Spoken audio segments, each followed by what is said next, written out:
With the season officially over, free agency is right around the corner, and the Chiefs have some big decisions they need to make with approximately 25 free agents slated to hit free agency pending the team's intervention via a new contract. And in this video, I'll take a look at some players I think the Chiefs should do whatever they possibly can to keep around, talk about Nick Bolton getting fined, Charles Omenihu being a potential surprising cut candidate, and much freaking more. But first, how about those? First up, I have a cold and I'm losing my voice, so I'm going to try to power through this as well as I can. If you feel really bad for me, I guess you can buy some HBTC coffee to support the channel, but you definitely don't have to do that, and let's get right into this bad boy. Patrick Mahomes recently appeared on the Pat McAfee show after the big Super Bowl win, and aside from saying the moon landing might be fake, there was some interesting takeaways from this interview indeed. So we definitely went to the moon. I'm like 50-50. We've been there. I believe that we have, but there is some evidence out there that makes me at least think about it. I'll say it that way. On a more serious note, Mahomes said by this point in his career, he's used to being in deep playoff runs and in big moments of games. He just goes in there to play, not overthinking the moment and how big it is. But at the end of the games, I feel very calm, man. I'm used to being there at this point, and Coach Reid prepares us to be in those moments, and it's just all about doing the process of it, not making it too big of a moment. It's not like I try to do anything special. I just go out there and try to win, and we've won more than we lost, and we've been on a heck of a run. And when asked if he likes being compared to Tom Brady as one of the greats in the sport, Mahomes said sure, he likes being compared to who he thinks is the greatest of all time, but he has a long way to go still in his own eyes. You look at the longevity, the consistent greatness that he had every single year. All I can do is just try to continue to be the best me every single day that I have and have no regrets, and all that other stuff kind of comes with it if you continue to work hard. And I've been blessed to be in a great organization with great players. And basically, he will finish his career with no regrets if he continues giving everything he has year in and year out, no matter how the stats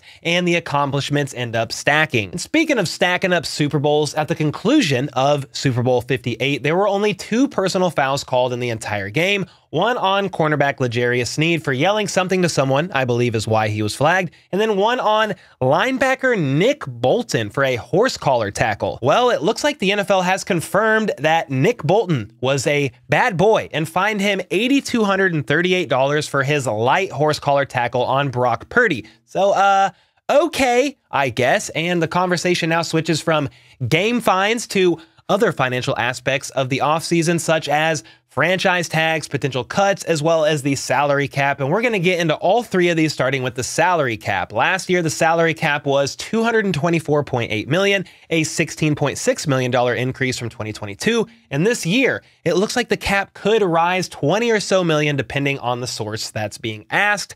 Some say 243 million. But according to Mike Florio, another source with a quote, proven record of accuracy in these matters, says it will be closer to 250 million. Well, the Chiefs are going to need all the space they can get because they've certainly got some tough decisions to make. 2 of the biggest pending free agents for the Chiefs is, of course, L'Jarius Sneed and Chris Jones. So the question is, who do they keep? One or the other, or do they try and make both work? Well, Dan Grazzano of ESPN says that Chris Jones is their pass rush, both from the interior, or of course you can kick him outside on the edge for key third downs. He was effective doing that. Sneed is great, but Chris Jones is the irreplaceable player on the defense. Last week, L'Jarius Sneed told Brett Veach to pay him. When Kay Adams asked him on her show if he had a message for Brett Veach, he literally said, pay me. But it is an outside shot they can afford to pay both players, even with a Patrick Mahomes potential contract restructure. And Sneed admitted as much, saying he's not sure they can afford to keep both of them around, but obviously would like to. And that's why Dan of ESPN thinks they will find a way to keep Chris Jones above Sneed, even if it's just taking his franchise tag number and potentially adding void years to it to lessen the short-term cap impact.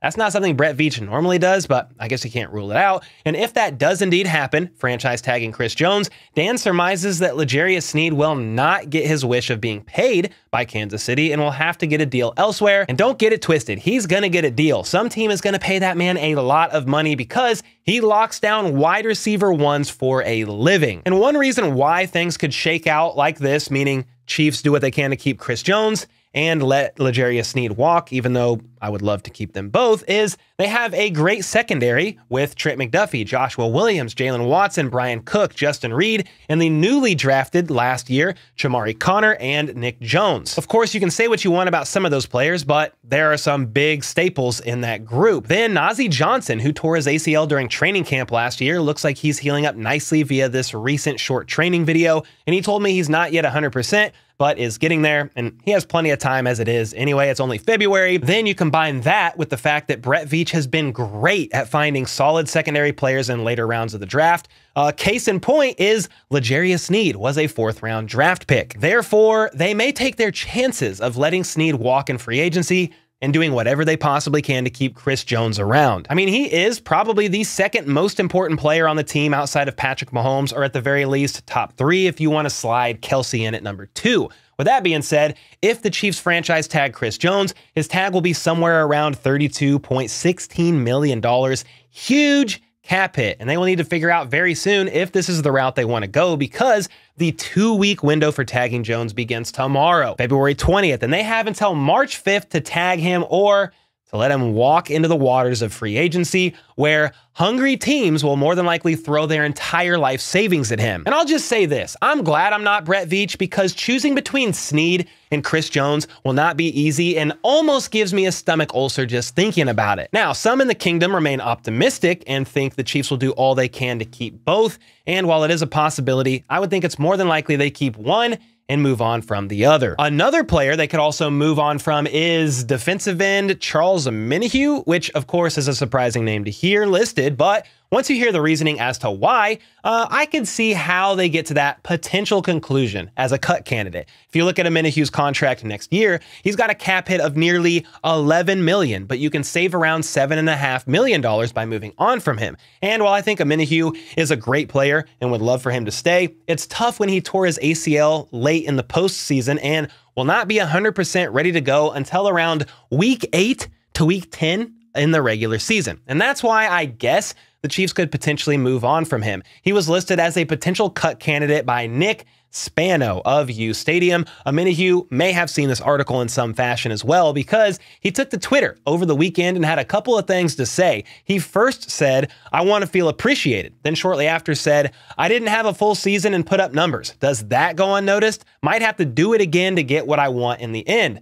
And while I have no idea what he wants in the end, could be respect, money, via a long-term deal, or maybe a bit of both. We may never know, but later that evening, Omenihu then said, "These Twitter GMs kill me. 95% of the time, y'all be wrong as hell," which makes me think he may have seen that article and hopefully means he plans on being around next season. Though again, I can see why someone would list Charles as a potential cut candidate based on his injury and how much they could save by moving on from him. With that being said though, what do you guys think? Do you think this could be the end for Omenihu, or heck nah, the Chiefs are definitely keeping him around even if they only get him for half of the season? Let me know either way in the comments down below. And then with free agency around the corner upon the start of the new league year, March 13th, that has many people wondering, who the heck are the Chiefs going to keep? Because they have 25 pending free agents at the moment. So I would think they try and retain as many players as they strategically are able to first and foremost before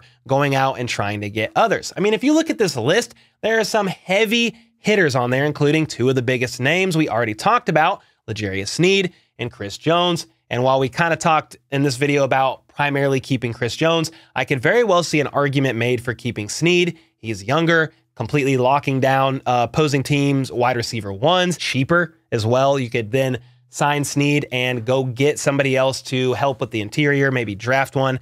I don't know, but this is a very tough decision to make. Then outside of those two, you have a plethora of other players to look at and consider. You have safety Mike Edwards, linebackers Willie Gay Jr., Drew Tranquill, defensive linemen Mike Dana, Derek Nottie, and Turk Wharton, running backs Clyde Edwards-Helaire and Jerick McKinnon, left tackle Donovan Smith, the legend lineman who tore his UCL, probably needs surgery, but should be good to go for next season, Nick Allegretti. Then you have wide receivers Richie James and McCole Hardman, punter Tommy Townsend, long snapper James Winchester, backup QB Blaine Gabbert, and the list goes on. I would imagine they at least have conversations with many of these guys, and the ones I really think they should keep at all costs would be Chris Jones or Snead. We've talked about this, but if they can't keep both, it's got to be one of the two, and Chris Jones may be the one they opt to keep around, even though he's 30 years old or very close to 30, and Veach doesn't typically like to keep players over the age of 30 unless their names are Patrick Mahomes or Travis Kelce. Linebacker Drue Tranquill is next up. I think he played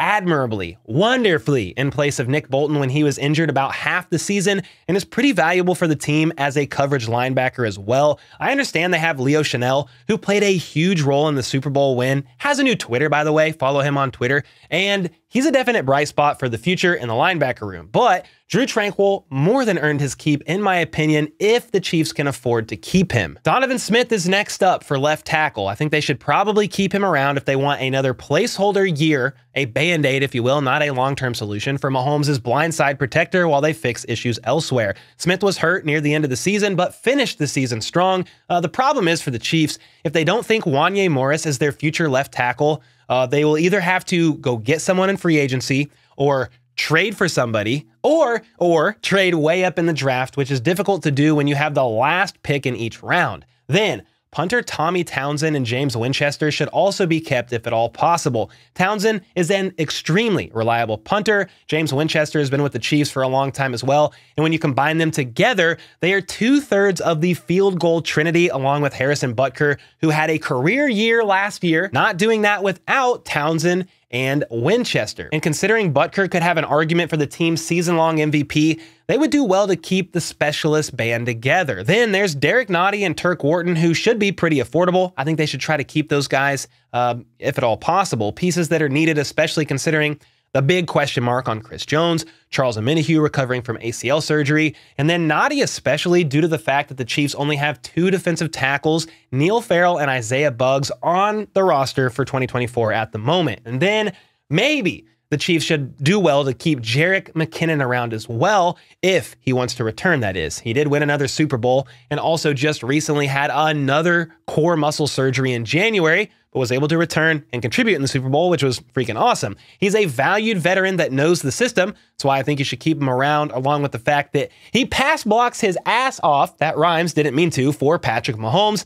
and is a legitimate threat as a receiving back, scoring the 3rd most receiving touchdowns on the team last season, only behind Travis Kelce and Rashee Rice, which is kind of a sneaky stat for McKinnon. Now, I think Mike Danna and Willie Gay are awesome, but will probably get paid pretty handsomely in free agency. Willie Gay has already hinted more than once that he thinks his time with KC has come to an end, even though he would love to stay. Snead is another who potentially gets paid a boatload of cash in free agency, unless KC signs their first defensive back to a second contract since Eric Berry in 2017, I believe it was.